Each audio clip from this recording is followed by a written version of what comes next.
Hello and welcome to this episode of the Event Manager Podcast by Skift Meetings, the podcast for curious event professionals embracing the future of business events. My name is Miguel Neves and I'm the editor-in-chief of Skift Meetings. And in this episode titled Innovation as the Driving Force Behind Sustainable Growth, I have the pleasure of speaking with Ángeles Moreno, Country Manager Spain for AIM Group International. We talk about things like the pros and cons of entrepreneurship, the importance of providing value for all event stakeholders, how sustainable growth does not happen without innovation, the challenges of sustainability in the events industry, and the advantages of a segmented approach when differentiating between in-person and online events. I hope you enjoy listening to this conversation, and I invite you to check out the other episodes of the podcast, which you can find on our website or by subscribing through your favorite podcast service.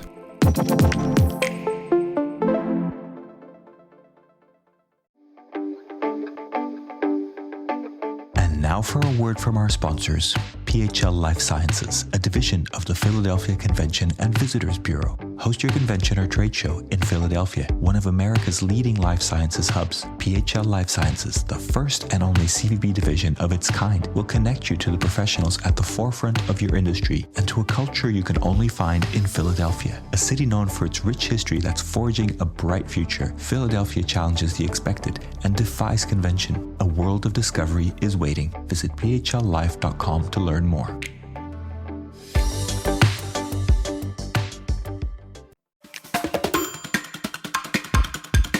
Hello, everybody. Welcome to this episode of the Event Manager Podcast by Skift Meetings. I am super delighted to have my friend Ángeles Moreno, Country Manager Spain of AIM Group International, join us today. Ángeles, thank you for joining us for the podcast.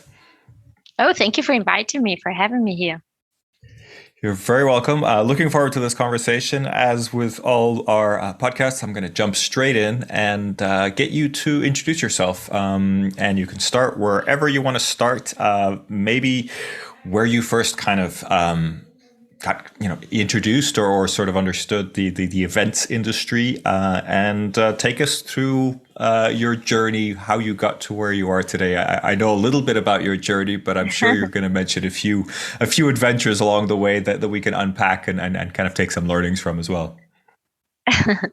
Oh, thank you. I'm an executive, so I'm a person that runs companies already for many, many years. And I started in the somehow not only the events industry, but more hospitality, tourism, and then landed somehow into the events industry many years ago. So my family already worked in the hospitality and tourism industry. My father was an entrepreneur and was also an executive in this industry. So somehow I had it in my family for many, many years. I grew up, I was born in Madrid, but I grew up in the Canary Islands, and then I studied in a German school and I studied University in England. So somehow, a person from the universe, and this is how I became what I am today. And I think, and I'm going to go into your next question, I think. So maybe I better stop talking and let you your space. No, don't worry about the questions. They're just there for guidance. So we give you a bit of a journey. But I know you've you had your own company or you had multiple companies yourself for a while. And I wanted to kind of talk a little bit about that, but also talk about the journey. You were involved with the Event Design Canvas for a while and doing a lot of consulting and those kind of things. But now you're heading up the Spain part of quite a large DMC, PCO. Love to get kind of your take on that. And I think the thing I'd really like to talk about is the journey. Like, why do you go through these things? And I see a lot of people who have their own company sort of do that forever. But I have also seen a trend in the last few years of people who say, actually, I don't know if that's right for me. I'm going to do something else and be part of a bigger organization. It sounds like that's what you've done, but I don't really, would love to get into kind of the reasons behind that and the kind of that journey. Yeah, I think, I'm extremely curious. I'm a person that I'm always trying to learn and always trying to push my boundaries. And I'm never very much relaxed into something that I already control and something that I already know. And it has been, I started with my first business before the 2000s. So I was 25, 6 or something like this. and it has been like a long journey of entrepreneur. As you said, many companies in my back, and very interesting process. Already in 2014, decided that maybe I need to check other things and I need to join bigger organizations to continue learning from different aspects. Because when you are an entrepreneur, you are a little bit a solo. You are a little bit outside. You are alone, and it's not that easy that you continue learning. It's very difficult. Somehow you get trapped into that's what I know, and the rest of the people just look at you, that you give the solutions to everything, and you get a little bit stuck into that process. And it was something for me that was killing me somehow, and I wanted. Then I started as consultant, and I built a consultancy project in 2017. Which was very interesting because I managed to jump into a lot of organizations, try to understand them and to help them into the process of changing their business experience, helping them into growth process and changing process. And that was very, very interesting. And I managed to learn different organizations and go outside of my comfort zone. Somehow the consultancy also grew. And then suddenly I was back again I'm the manager of a consultancy. So I was not only doing consultancy myself, but again, managing a business. And that was not the intention, let's say. So the intention was a growing process for me, for myself. And then, working for a big organization, leading the Spanish operation was something that I had to test somehow. I had to jump into something like this, and meeting AIM Group International was really a good moment in my career where it took us some time. It took us months of conversations, but at the end we managed to build something which is benefiting both sides. And I think we are enjoying that process a lot. Along the way, learning methodologies, learning procedures, processes, new ways of thinking, pushing my boundaries into rethinking everything, like for example, design thinking applied to events, which is the event design canvas, as one of the methodologies that I learned, and I was fascinating. It has been great because it opens your mind and it gives you the opportunity to rethink what you think you know. And you don't always know everything. But as an entrepreneur, you are very forced to assume you know everything, and you get very used to make decisions, even if they are not the best decisions. And I think if you don't go through different phases in your life, you will be missing to learn many, many different things.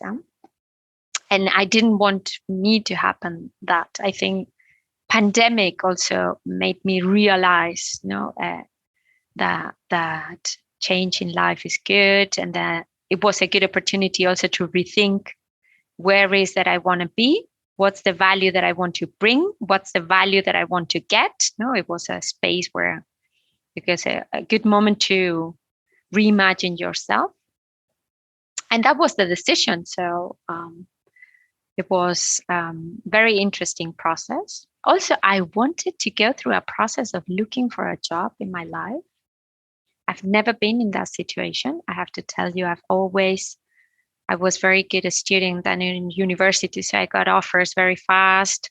I was very fast into managing positions, very fast. Let's say only in 3 years, the company was already successful. The first one, the second one, I sold it very fast. And every time it has been too fast. So I didn't enjoy, let's say, somehow the whole process. And I wanted to go through the process of selling myself also, and learning different organizations, how to add them value, what was their intention, their goals. And this has been I have to say, very exciting. And Miguel, you know me, you know me a lot, but I'm extremely positive in this phase of my life. So I'm enjoying almost everything that I'm doing from a very positive perspective, which I think is what it has to be.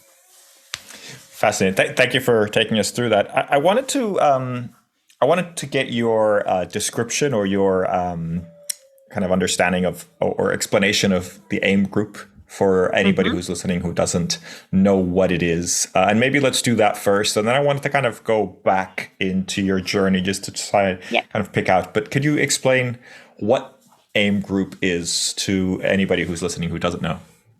That's great. AIM Group is one of the biggest event and communication and consultancy event management agencies in Europe. I would say is tier 1, 2, 3, let's say, depending on the industry. It has a history already of over 60 years, and always very well known into being very innovative.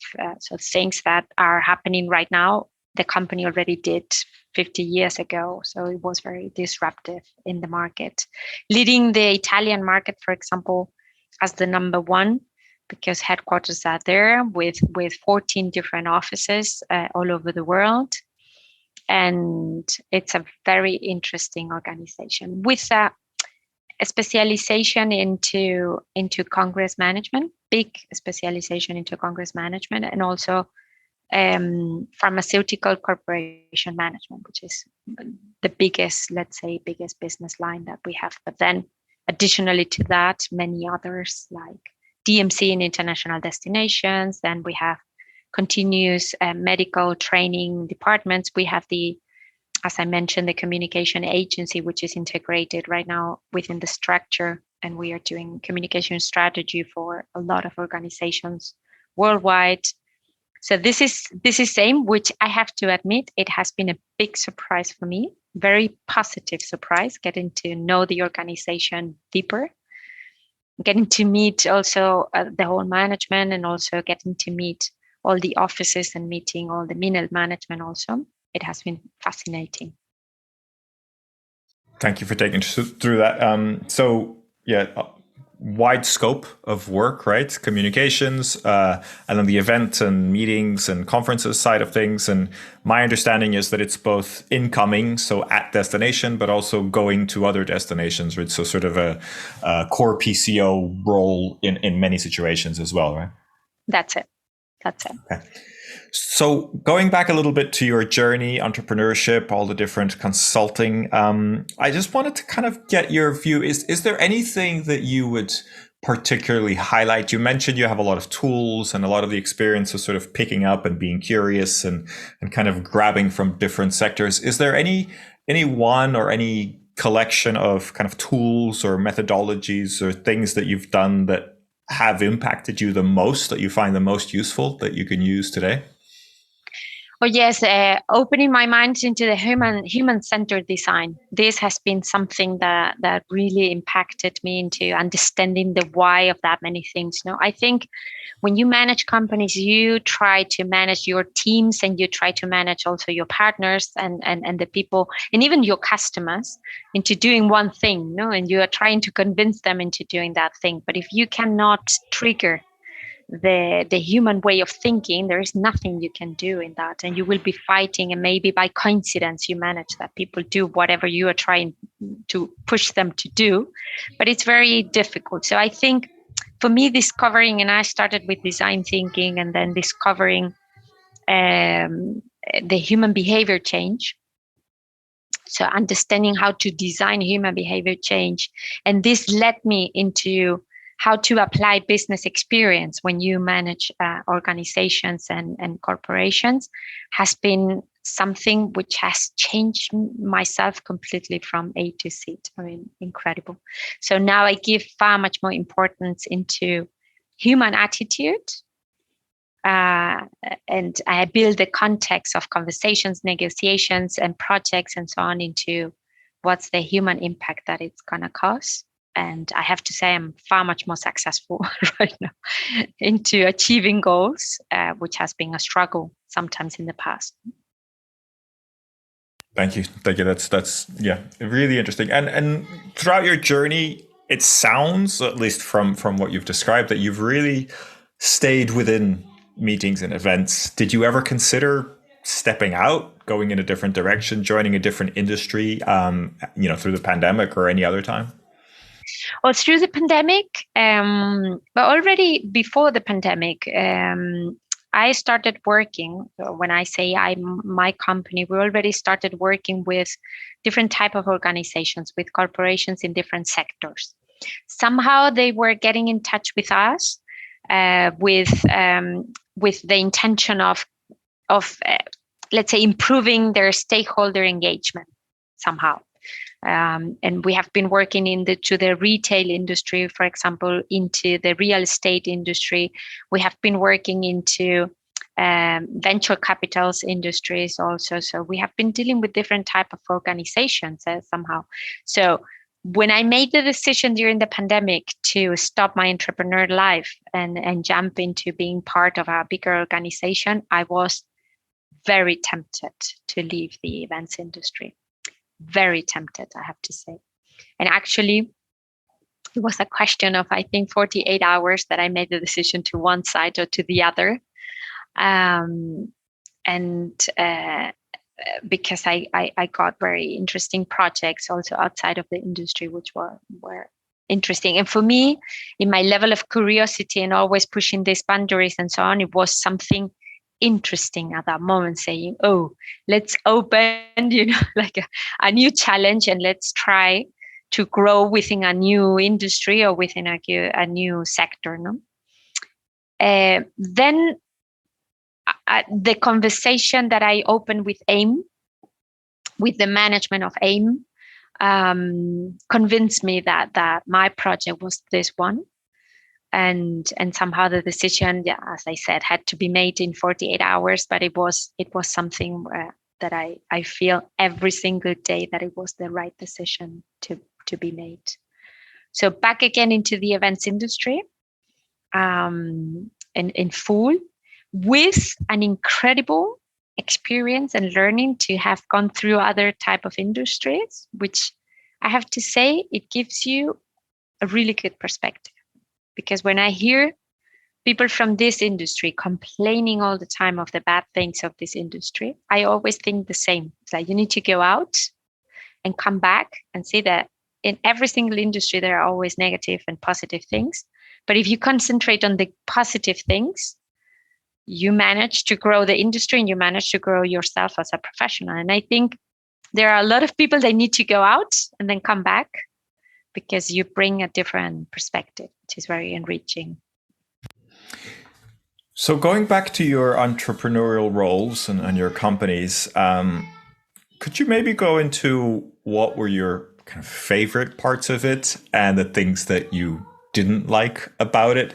And I'm asking this because I think anybody who's listening who has their own company or works for a small company might be able to learn from your experience, and you might be able to inspire them and maybe see that they're not alone in some of their thinking. But would love to get kind of your perspective on that.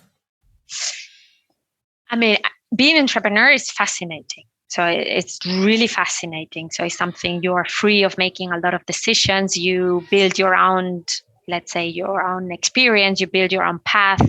It's very, very interesting. It gives you some kind of flexibility into the decision-making process, which is very, very interesting. And you earn a lot of money, I have to say, if you're successful. So these are like a lot of positive things that it's interesting. And then you can change also a little bit your path. No, somehow it's like, oh, you make your own decisions and you go one way or the other. So that's interesting. But I have to say that it's not for me. Funny enough, I've been an entrepreneur for 20 plus years, and I somehow understood that it was not for me. I was not enjoying to the fullest the situation.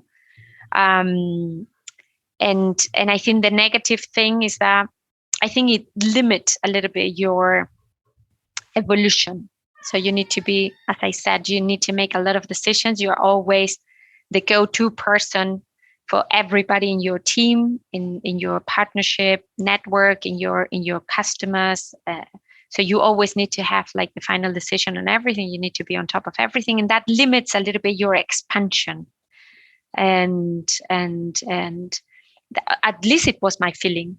You kind of concentrate in something very specific. If you manage to surround yourself very good, then maybe you can grow in different areas, but it's kind of a risky situation sometimes. This is somehow my feeling. I was always missing, like conversations at the same level or even beyond of people that could enrich yourself with different perspective and opinions. And this was something, this loneliness, no, from the entrepreneur, which is, I mean, there are plenty of books talking about that, which is a reality. And that was somehow my feeling. Are you ready to celebrate your successes in the world of meetings and events? The Skift Meetings Awards are back for 2024, recognizing the most innovative business events companies across 15 categories, and we want you to be a part of it. Winners will feature on Skift Meetings, sending a clear signal to events professionals around the world that these are partners they can rely on. The final deadline for submissions is June 11th. We encourage you to start your submission today to secure the best entry rates. For more information and to start your submission, head to live.skift.com. It sounds like you need to create an event for entrepreneurs to connect them and to make them less alone, right? So I think maybe there's an opportunity there.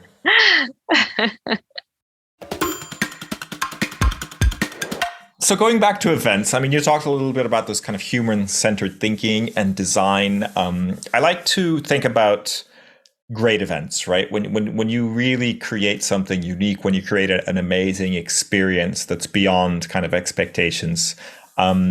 In your view, what does it take to really do that?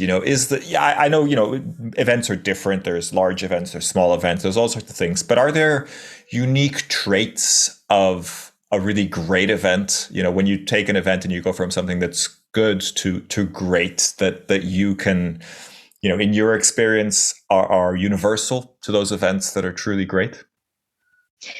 I think an event is great when it has a strong human impact, not only for participants, but also for main stakeholders around the event. And I think what I just said, it sounds easy. It is extremely complicated because you need to work a lot into the engagement of everybody involved and trying to understand what is the impact that they are expecting to have from the event, expecting or not expecting, that you can create, beyond expectations also. And I think this requires a lot of time of thinking, analyzing, observing, testing, measuring, a lot of conversations, a lot of collaborative working.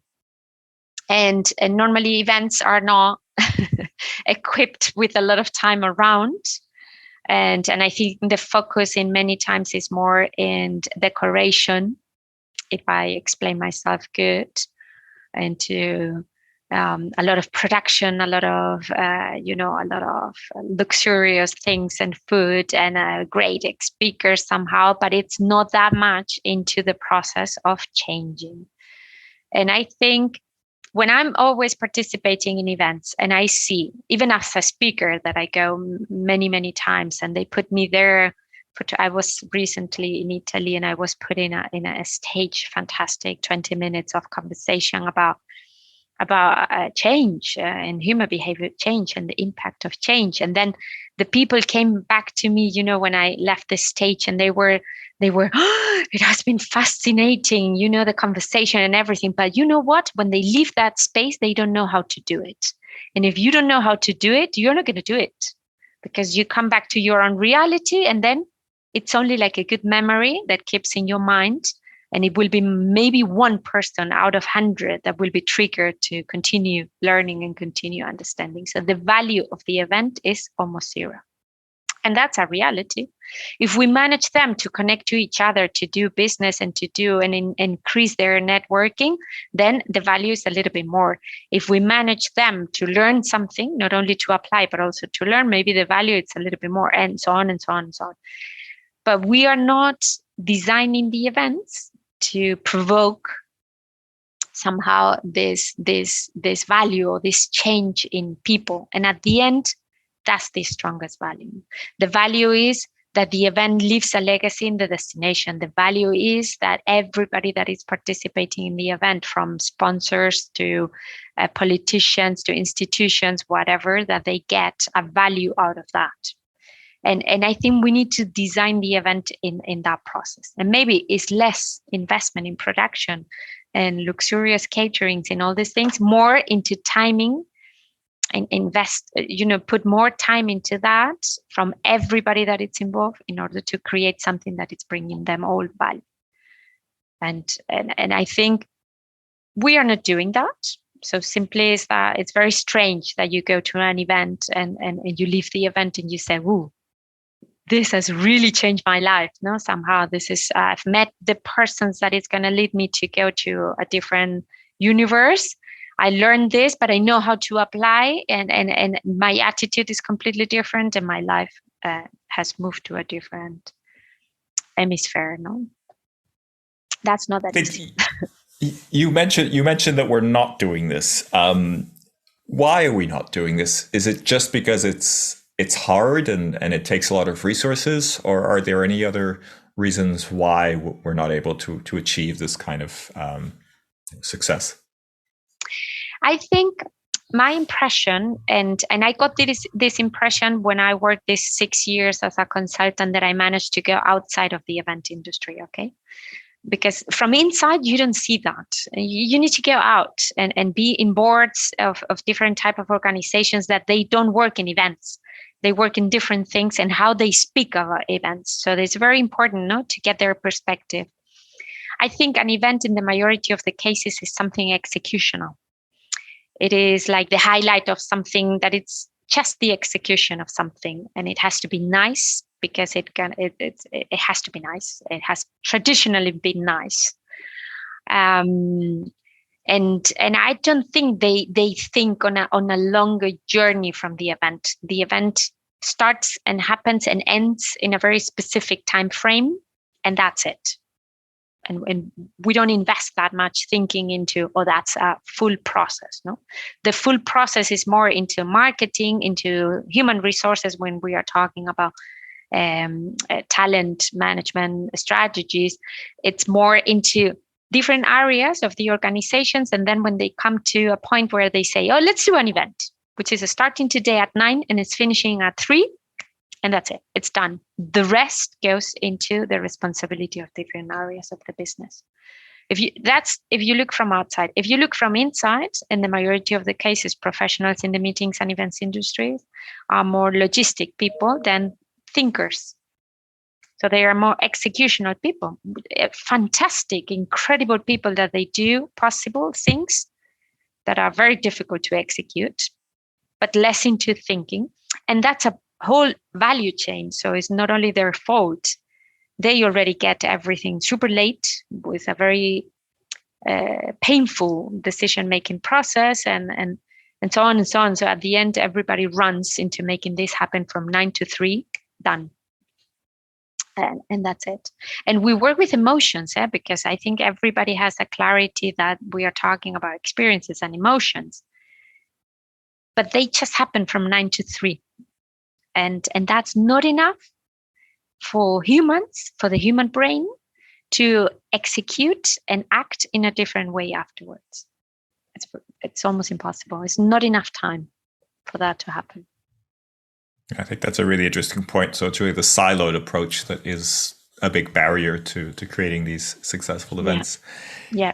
Have you been part of organizing or been a participant at any events that have been able to achieve this? What events have you been part of that have really been great in your mind? Do you have any examples?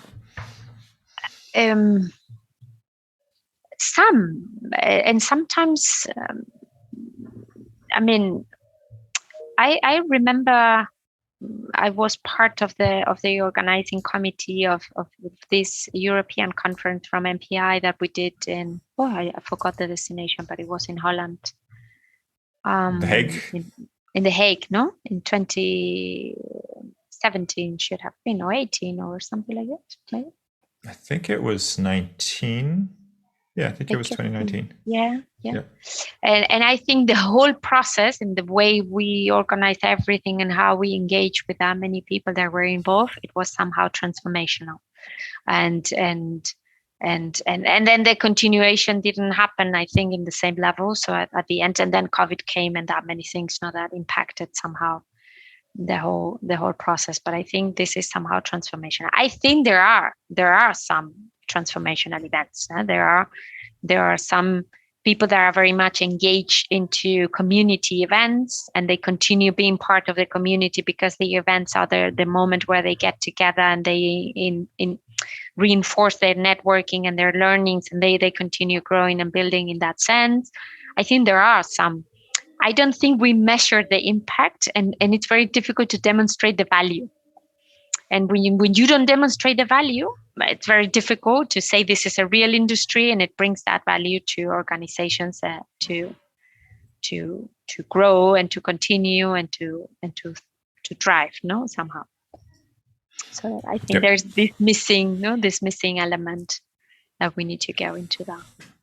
Absolutely. So, I mean, in your bio and in the way you describe a lot of, the journey that you've been on, there's a lot of mentions of innovation and growth. And I wanted to take a moment to really get your definition of those two words or those two concepts and give us an understanding of how we can get there, particularly using events or event experiences to achieve or to innovate or to grow. Could you kind of explore that topic with us a little bit? I think growth never happens without innovation. That's one thing that we need to make sure. I mean, it could happen. You can have a lot of negative techniques to make a business grow and a company grow or a department grow. But I'm just saying sustainable growth.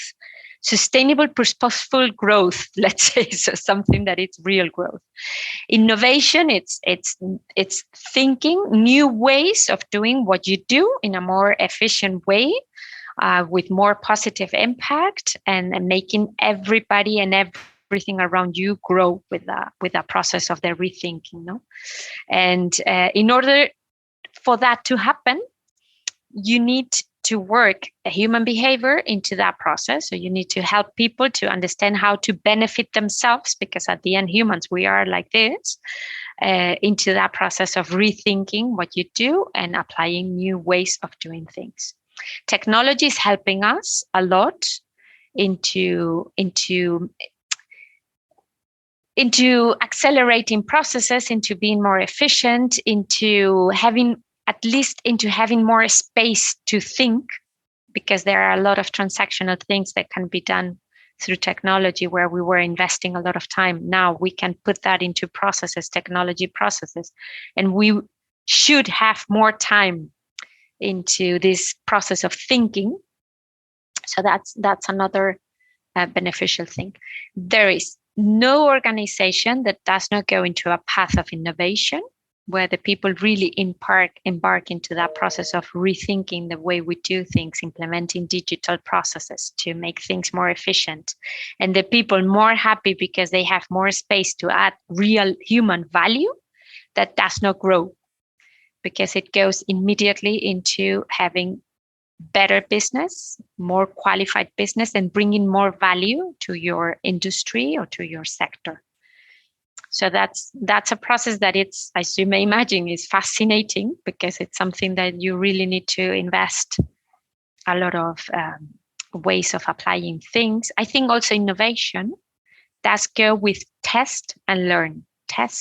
So the organization needs to be ready also to test things, then learn from failure, and test things and learn back again, and then grow in that process. So the first thing is eliminating like a lot of barriers into testing new things and celebrating success, and not talking about failure, because failure is just a process of learning. So that's another way of innovating. Otherwise, it's very difficult. But I think we need to be very open into rethinking. Is that maybe I'm not an expert in this, and maybe there are other ways of doing things, and this brings you like a lot of positive energy, to continue learning. Love it. I think that makes a lot of sense, and I think there's a lot of wisdom there. You mentioned technology, and of course, that's an area of innovation that we're always keen to explore at on-Skift meetings. Do you have any particular technologies, whether it's a specific program or just a concept that you're kind of keeping an eye on as you look for innovation with your role? I'm open to technology all over. So I'm always looking at what's out there, that it's going to help processes and humans to have that space of thinking and being more efficient in their way of working. And this is my perspective on technology. I think I'm quite curious about the metaverse, I have to say, and I know this is a buzzword, but I think it has a point. It has a point in different aspects, not in everything, but I think it has a point into avoiding travelings in many times. I think in education, I think it's quite interesting also. I think the process, because it's immersive. And when something is immersive, it covers all the pieces of your brain. And that's very interesting, no? In this speeding up the process of enjoying this situation specifically. I'm extremely curious into implementing, new ways, new tools, and new ways of doing things which are supported by technology. And I have to say, some years ago, I was always very scared about that. Now I'm not scared at all, and it's very interesting. And the most important thing, it gives human the space to go back to thinking and escape from that routine of executing all the time that we were somehow forced to do for many years. And then suddenly you have a way of doing that, and you can have that space of grow, and thinking. I think it's very interesting also, technology in many aspects into the positive impact to the planet. I think it has a point also, so we need to also integrate that process in our way of thinking to be less damaging less, the whole world, the world and the humans, that we live in the world. I think it's an interesting time for the events industry, because obviously sustainability is super important. It's probably one of the, if not the biggest challenge we have. But it's tough, right? Because we are an industry that wants to promote travel, wants to promote people getting together, and to be really sustainable. That can't be part of the solution, or it's hard to have that part of the solution. And, there's a lot of arguments for or against that. Where do you stand on that? Can we really talk about being sustainable when our core mission is to, part of our core mission is to get people on planes and to meet and gather? That I think, yes, we generate a negative impact with that traveling. We can be a little bit more sustainable in the way of traveling, that's for sure. But I think we are missing the opportunity of the extremely positive impact we can generate when we get together. And I think we are not using, to compensate many, many different things, we are not using that aspect in to the fullest. I see so many meetings, where you put together really good brains, incredible people making changes and deciding things, and then the destination that's not get anything out of that, just the disruption of getting 10,000 people in your city, when you try to go on the bus to take your children to school, and then suddenly you have 10,000 tourists in your city. And we are not using that positive thing that events can bring somehow, which is talent sharing, knowledge sharing, even community building, community work, and that many different things, that we are a little bit greenwashing still in that process. So we need to really believe in that. On the other side, I have a theory, Miguel, you're going to kill me with this now, but I'm not 100% convinced that online events are events. Okay, this is my theory. So yesterday I had a meeting with someone in my country, which is very influential in this industry, and was trying to tempt him to do a think tank into thinking a new name for online events, which are not events. Okay, so how can we create a new category that comes out of the pandemic, which is an innovative process, but to separate events, which are human encounters, to online which are different type of things, and less impactful, less negative impactful in the process of traveling. And that's our reality. But when we don't meet, when humans don't meet, decisions are not made in the same level. And I think we need evolution, as humans. do you feel that that is just something about human nature, or is that a learning thing where we could get used to it and could make good decisions in online experiences? I think it's human nature. If humans will be changed in a future, I don't know. So I'm not going to be here to to see that.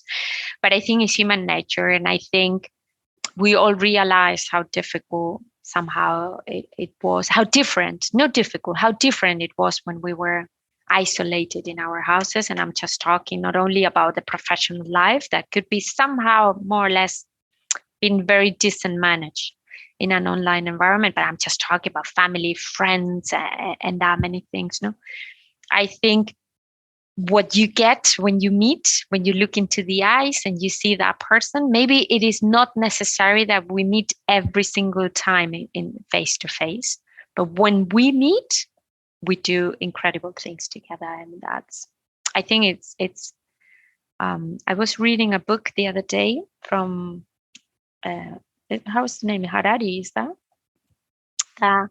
From the evolution of the human, and it has been since ever. So the difference that we have with animals is that we meet together, we make decisions together, we have conversations, and then we get the next level and the next step, and that's very interesting. Interesting. I don't know if this is going to change, and maybe the education of our children in the future will be completely different. It may happen, but I'm not going to be here to see that, I think. It will take time.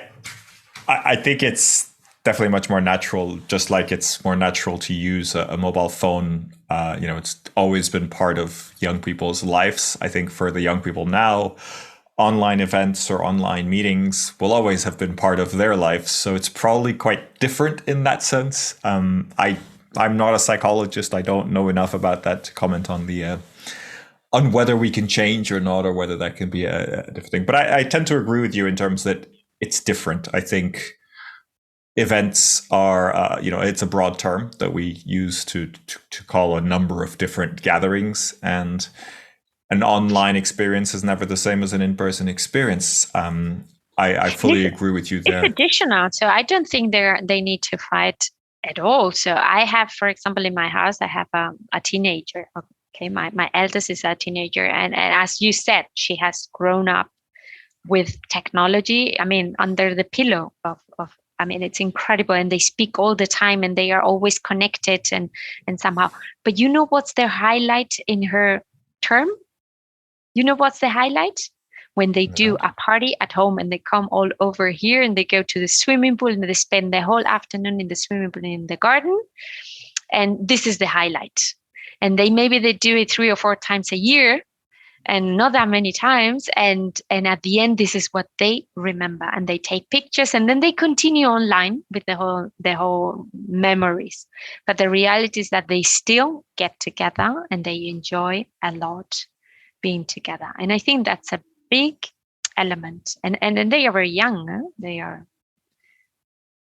Yeah. So definitely says something about human nature. And even though the technology is there, it doesn't mean it's there to replace the face-to-face connection, right? So thinking about bigger picture challenges, are there any challenges that you're seeing up ahead? Maybe any less obvious challenges that you're kind of thinking, this might impact us, that are important for us as an industry to be discussing or to start discussing now?